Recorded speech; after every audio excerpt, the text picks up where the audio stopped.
everybody, it's Matt Michaels here on the DeFalco Files with the owner and creator of FSW, the Future Stars of Wrestling here in Las Vegas, Mr. Joe DeFalco. And Joe, if you want to introduce the special guest today, it's all yours, man. Yeah, absolutely. Making his return to Vegas, the man who I made what he is today, the one and only Killer Kross. What's going on, guys? Special guest here. Very happy to be here. Spider Warrior couldn't make it, so we got somebody else to kind of cover, take his spot. Hopefully he'll do all right.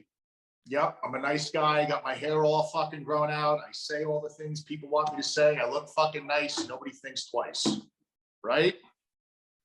Well, you've done. If we're lucky, maybe Christopher Walken and will show up. I hope so. I'll break his fucking neck too. Well, you've done everything, in your career by instinct. And right now you're coming back for Mecca 7 here in Las Vegas. And we'll get into, that portion, but I need to know, man, how did you stumble across FSW? I know you had already been, doing various things in the martial arts, but what made you go towards professional wrestling and especially FSW, man? Well, that's a funny story. We've never really talked about that. So, let's tell the true story about what happened. See, Joe was having problems with people at Future Stars of Wrestling. They didn't really want to follow what we call the fucking program. And here I was overseas, literally blowing people up. And I thought to myself, I'm in Vegas. What could I do right now for fun? What could I fucking do for fun? And here's this pro wrestling school. Always wanted to be in professional wrestling, but I was generally running away from the police, and people won't believe that because they think this type of shit doesn't work. So we can talk about that. So, I just thought this would be a great opportunity to start assaulting people and battering them in a public setting and not get in any trouble. So Joe decided to hire me as a bodyguard to straighten people. And that's exactly what I fucking did. And I was paid very well for it. So that's the true fucking story. I went from private sector to deciding to do something local, and I just absolutely fell in love with it. And these fucking idiots sign waivers, and I can do whatever I want to them at that point. That's the truth of it.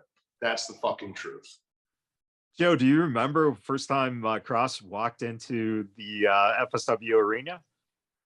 Yeah, he had a Chaparral sweatshirt on, and so I thought he went to Chaparral High School. He just, no, I like the shirt. And he came in and he said, you know what? All I do is go home after MMA training and watch video on YouTube of wrestling.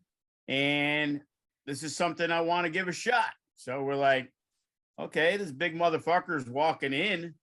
I'm like, guys like Spider Warrior needed somebody to beat. So I figured, here's the perfect guy.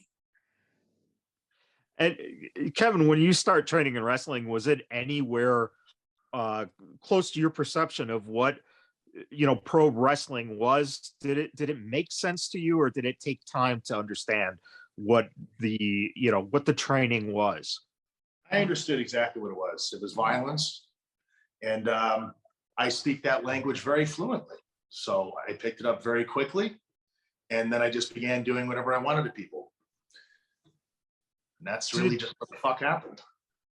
Did you at any time consider what kind of character you were going to portray, or did you feel that heightening yourself up to 100% plus was the best way to approach being a character, because there was nothing else out there that was comparative to actually who you are? What's your name? It is Matt Michaels, sir. That's your real name, Matt Michaels? Yeah, with a little middle name used as the last name. Yeah.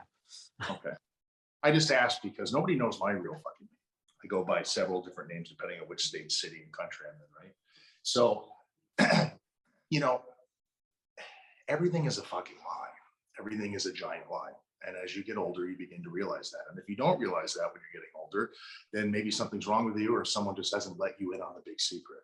So it's just very easy for me to infiltrate circles and blend in with people. Like the easiest thing to do was the first day walking into FSW. I told Joe exactly what he needed to hear, and I dressed exactly like everyone else fucking dresses when they come in.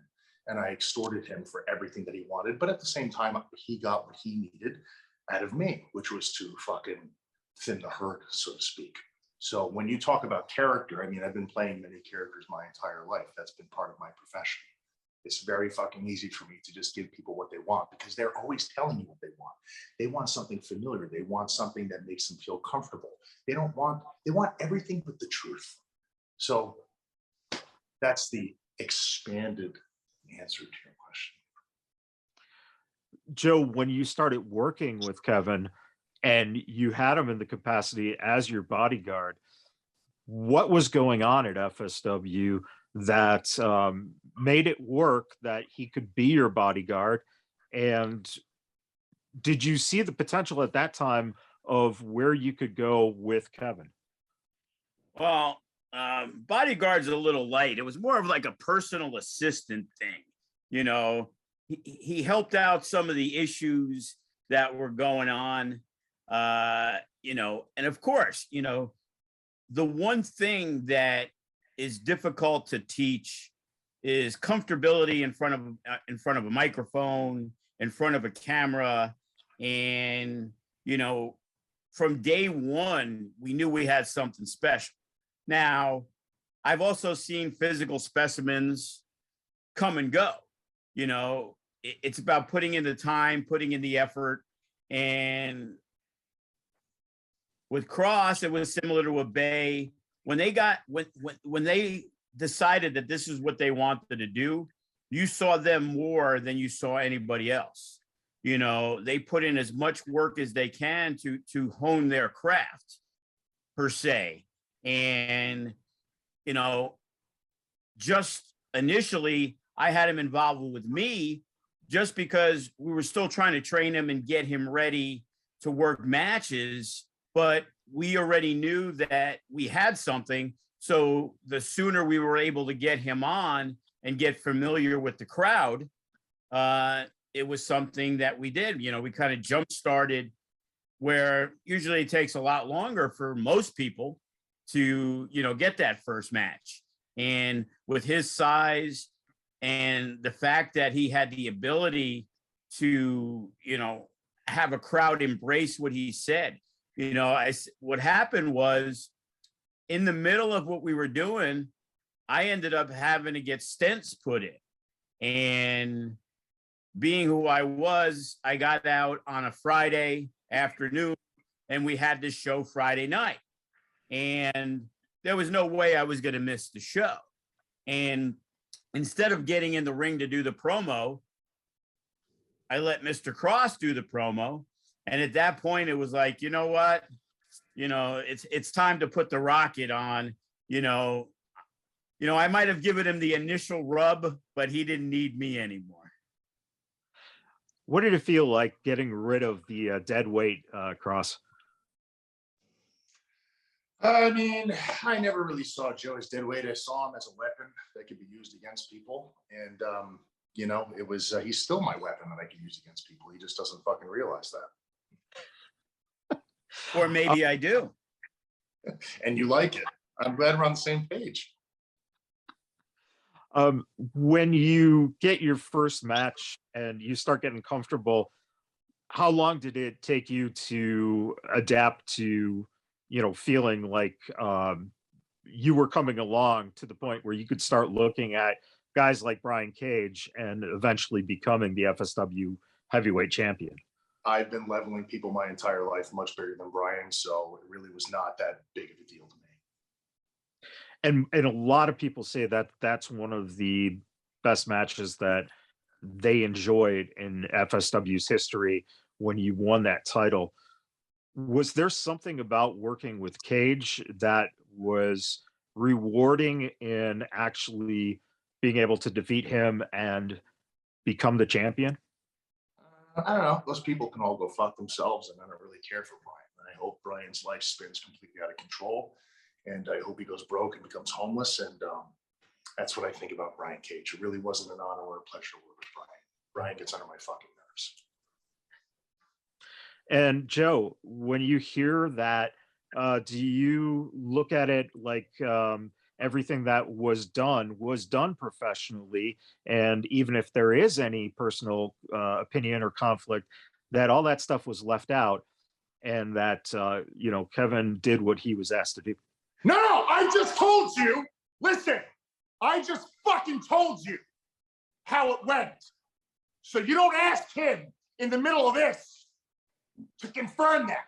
What do you think, I'm fucking lying? I would never call you a liar, I sir. fucking hope not. Because I just told you what happened. So now we change the next question. What's the next fucking question? Ask me another question.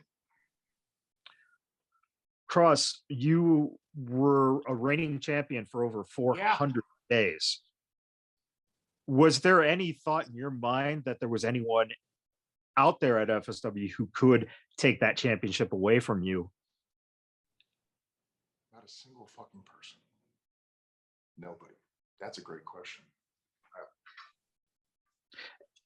Joe, do you feel that title reign was one of the best title reigns that you've had at FSW? Without a doubt. Our current champion, Hammerstone, he's had, a few different reigns, but Kevin's was one of them, without a doubt, not only in FSW, just one of the most dominant championship reigns. He would bring the belt with him when he would travel elsewhere. And, he was proud of that FSW title. And in return, he got matches against guys like Kenny King and Chris Masters and Timothy Thatcher and Tommy Dreamer and John Morrison. And, normally it's a big deal for someone like Kross to wrestle those guys. But when those guys heard they were going to wrestle him, and these guys have, they've gone up and down the road for a very long time. And, he had gotten some very big notoriety very quickly, and, the key to that, there was people hit me up. I know about when he was getting his first tryout, our guy, Tyson Tyler, he hits me up when we used to do the Arizona shows. And he's like, hey, who's this guy Kross? Like, if you look at social media now and you see the guys doing the promos and stuff, it was pretty non-existent until this man did it. When, he promoted himself, he promoted the show, he promoted everything about it, which also got him on pretty much everybody's radar in record time. Yeah, but you know what I get in the end? All that's true, but you know what I get in the end is what we all get in the end, no matter what we fucking put into this. When we're fucking gone and dead, and we no longer serve as a purpose of entertainment for these pieces of shit that pretend to care about us and don't really. I get my entire career summarized in a fucking 3-minute highlight music video to a song I probably wouldn't even listen. I wouldn't even listen to it. Probably a song that, like the fucking company was paid for to play. That's what you get in the end. So it's got to be about more than that. And a lot of people don't think about that. To me, at the time, it was about trying to create a greater arc for suffering, and bringing the FSW title with me everywhere was the best way to do it. Did you ever feel that your accomplishments in the other companies outside of FSW was a stepping ladder to have that title around, and kind of also to, have some recognition that you were an FSW guy, from day one? Did that become a little bit of something that there was a little bit of spotlight put on FSW? I wanted to bring all of the attention to where we were and what we were doing. And I did it out of spite. I did it out of spite because there are people, not even just in this industry, in life, that are overgrown children masquerading around as adults, like fucking puppet heads with somebody else's hand above them, telling them what to say and do and think 24/7 like fucking idiots, because they're too afraid to actually give you a raw, sincere opinion about something. they really fucking believed that they were the best and they had the best thing going. And I wanted to shatter that illusion. So I did. And that's what it was about. And Joe, you had a lot of trust in Kross, and Kross has given you a lot of suggestions and ideas through the years. And one of the big ones that came through was Natural Born Killers. For you, Joe, what was that concept like when Kevin presented it to you? He presented it probably way before we went through with it. You know, he had told me that, you know, the UWFI stuff, he was really, you know, enamored with, and it was something that he really wanted to do. And when we had heard about UFC coming in, it was their big anniversary weekend.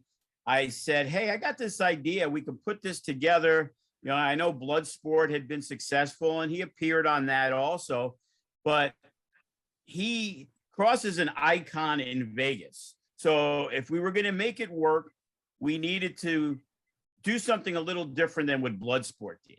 You know, we focused on that UFC MMA crowd because Bloodsport was only run during WrestleMania weekend. So, of course, you know, they're going to have that big draw and they had all the wrestling fans. So, you know, he had some ideas. I had some ideas, you know, and I got in touch with guys like Dan Severn and Frank Mir and Stephan Bonner. You know, it was incorporating like some of the best UFC guys of all time. And I had an idea and I said, hey, what about Dan Severn against Killer Kross? And he was good with it, but he said to me, he goes, hey, and I've told this story before, I got a guy and put some money aside, which I've told it before, but I won't say it again. The amount was a pittance for what this guy's worth. And, you know, we were all banding it about because he would not tell me who the guy was. So we're thinking UFC weekend. We're like, oh shit, is he bringing in Chuck Liddell, Tito Ortiz? Those were like two of our top options. Then about 2 weeks before the show, Disco walks in with Kross and Cain Velasquez. And Cain was getting ready to do some stuff in AAA. And we're thinking, oh, man, maybe it's got to be Cain, you know? And the day of the show, I still have no idea who is going to come out after the Severn Kross match, which is our main event. And literally 30, 40 minutes before the show starts, my son comes into the office because I'm in the office and he is literally fucking teary-eyed. Okay. And he's like, did you see who it is? Like with tears, like welled up. And I'm like, Tito? Chuck Liddell? He's like, no, it's Moxley. And I was like, get the fuck out of here. And I immediately went to the back and I was like, holy shit, I can't believe Kross got fucking Moxley for this show.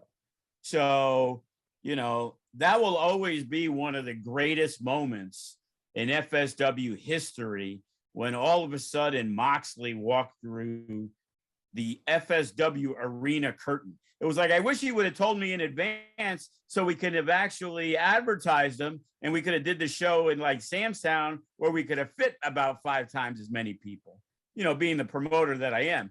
But it was a great surprise. And there were so many people that were like, oh, I should have made the show. And that's what you live for when you're doing those shows. For people to be like, you know what? I can't miss another show. And having Jon Moxley and Kross at the first Natural Born Killers, you know, that probably rates up there with one of the top 3 or 5 moments ever in our history. Kevin, did you feel that not only, you know, did you get a chance to beat Severn, but you showed Moxley, whose home FSW is as well. Is that something that you enjoy? Is that hybrid of doing the MMA with the wrestling? It was a wonderful experience, and I plan to revisit that experience. And as of right now, in my opinion, I believe that Jon and I have unfinished business. That's what And that would make a lot of sense for sure. You know what I resent the most though about John, and him and I have a lot in common. But the biggest thing that I resent the most about him is that he can go out in public and he can just be himself and people accept him for who he is. I don't have that luxury. See, I can be myself here because this isn't considered big time. So a lot of people are not going to watch this. And it's going to go under the radar except for a few people. But when I have to do these fucking shows with all of these people that are mainstream, I have to put on a t-shirt and fucking style my hair. It's amazing how all you have to do is just grow your hair out a little bit and smile a couple times at the camera. And people just stare right through some of the most obvious fucking things, like a simple motion, like I could break their neck with my bare fucking hands. I don't even need a weapon and I can make it look like an accident and I wouldn't be charged. I resent the fact that John can live like that. He can just be himself. Because once upon a time before wrestling, I tried to be myself as I am right now, and it didn't work out very good for me. I had to change my name. There were black helicopters flying all around my house and stuff. But one thing I'm very grateful for is John allows me to be myself, and Future Stars of Wrestling has always allowed me to be myself. And you get to match up against Jacob Fatu at Mecca. What was it about the lure of wrestling a guy like Jacob Fatu in front of the Vegas crowd? Well, it's very simple. He's in my territory. FSW is mine. It is mine. It's not mine solely, but it is mine. So I just, I said it so many years ago, all these people walking around wanting to play the role, you're going to have to pay the toll. And that's how the whole toll man thing caught on. I wasn't fucking kidding. And I'm being dead serious with you. Come February, when I stand in the ring with Jacob Fatu, I'm going to smash his fucking head in. And I'm not joking. I really am. And it's not because I dislike him. It's because people need to understand. And that's the only way some people get it, is just violence. Especially nowadays in 2022. Nobody wants to talk about anything. People just want to fight and argue. I'll just skip that part. And then we can just start sending people to hospitals. That seems to just speed up the whole process of shit. Joe, when you look at what's going to happen at Mecca, what is your anticipation in seeing those two go head to head? I'm excited about it. When we posted it on Twitter, Facebook, all the social media, people were excited about it because I do believe this is the first time they've ever, been in the ring together. Am I incorrect, Kevin? We've squared off one time, but there's no need to bring that up.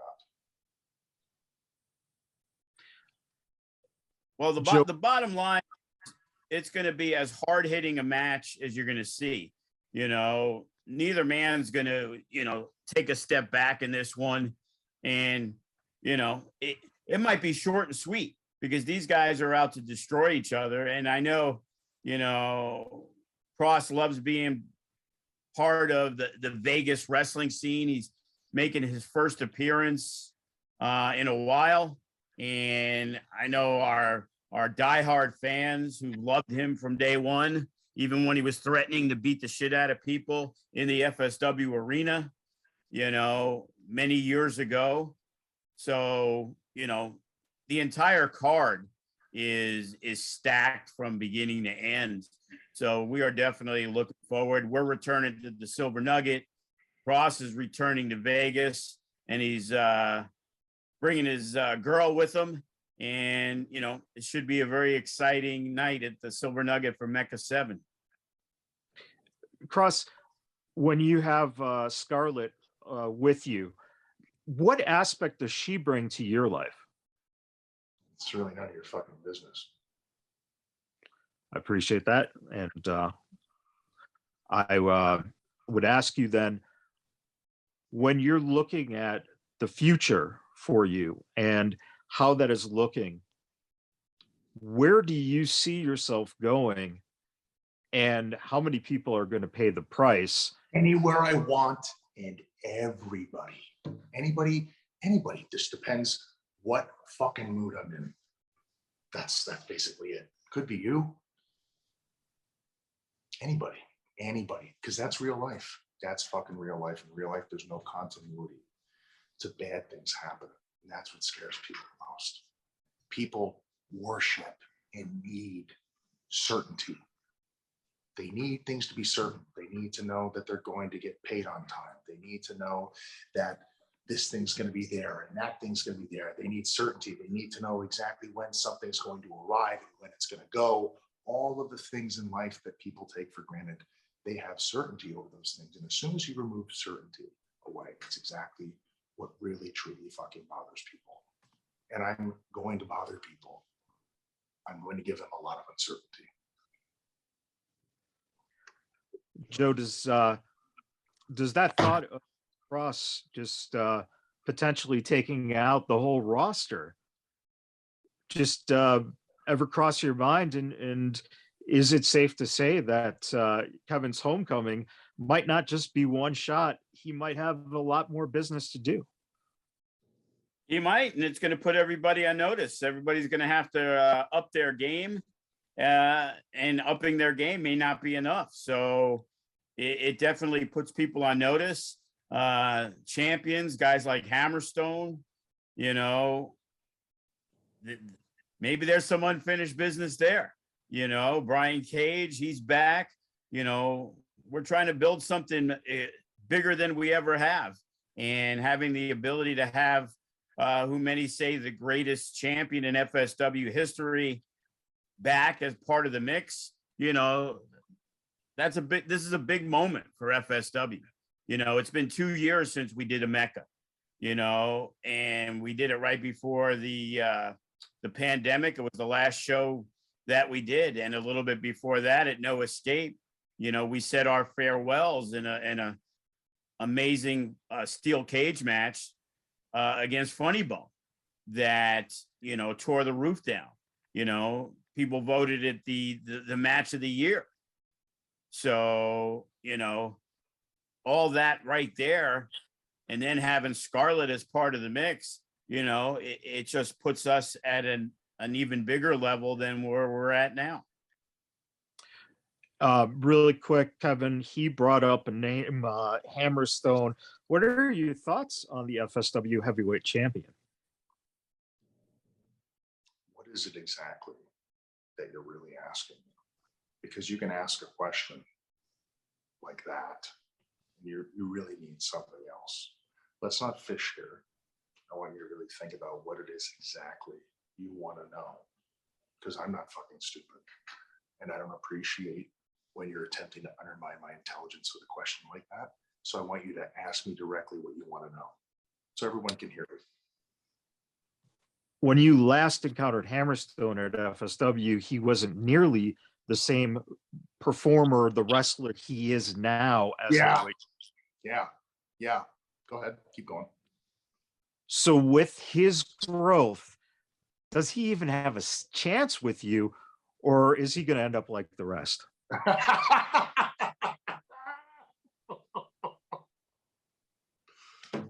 Oh God! Hold on.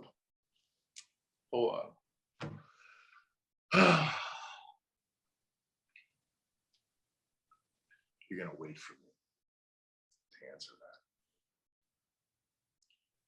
and I'm not gonna answer that right now because that would be giving away the best fucking part. It's fair enough. Joe, do you think if you put these two together that it would not end well for your current heavyweight champion? Well, I'd love to see it. Definitely would be one for the ages. You know, they've had some single matches in the past, but that was when Hammerstone was far less experienced. And, you know, he is at the top of his game. He is the MLW heavyweight champion, the FSW heavyweight champion. And I'm pretty sure Kevin's not coming to Vegas just to eat the food and say hi to old friends, if he has any old friends. But, you know, him and Hammerstone definitely would be the price of admission. And I'm pretty sure that the FSW fans who grew up with both wrestlers would definitely be waiting in line to buy a ticket for that one. Would you say, Kross, that at this point in your life, you've lived up to the potential and the promise that you've brought to professional wrestling? I don't give a fuck what anyone has, these things that you're asking me, they're ridiculous. This is a trap question. And this is the problem with this particular industry, is that people inside it let others outside of it dictate their value. And it's fucking disgusting to me. It's always been disgusting. And I've never been consumed by that. What you should do is understand what your personal standards are to yourself. And as long as you live up to those, everything else will fall into the place it's supposed to be in. But these people inside our industry are fucking weak. And that's why I enjoy hurting them so much, because they're fucking pathetic. They're fucking pathetic. And that's just the truth of it. And deep down, you know that. And deep down, Joe knows that. And deep down, everybody knows that. But we are living in a culture, in an era right now where everyone's just full of shit and no one's saying it. But I'm fucking saying it right now. They're fucking pathetic. Okay? Joe, any final thoughts for Kross coming into February 4th for the Mecca 7 at the Silver Nugget, and it starts at 7 p.m. and you can watch it on Fight TV as well. Do you love me, Joe? Do you love me? Do you love me? Of course. I love you too, Joe.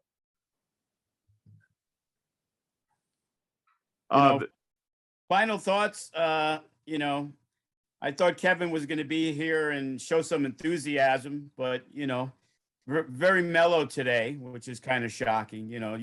Usually he's a little more vocal, but it's all right. It's late where he's at, so I appreciate that. And Kross, any final words for anyone watching or listening to just express what it is that you're about to do in this next phase of your career? Yeah, first and foremost, fuck all of you, sincerely. You've all made a very, very critical error in your whole ideology of professional wrestling and sports entertainment. You have chosen to love this, and all of you are on this road, whether you realize it or not. And you've been walking for a very long time, and I commend you for that. At one point, we were all walking together, but then you wanted to click up, and then the real alphas separated from the cliques, and then they moved on.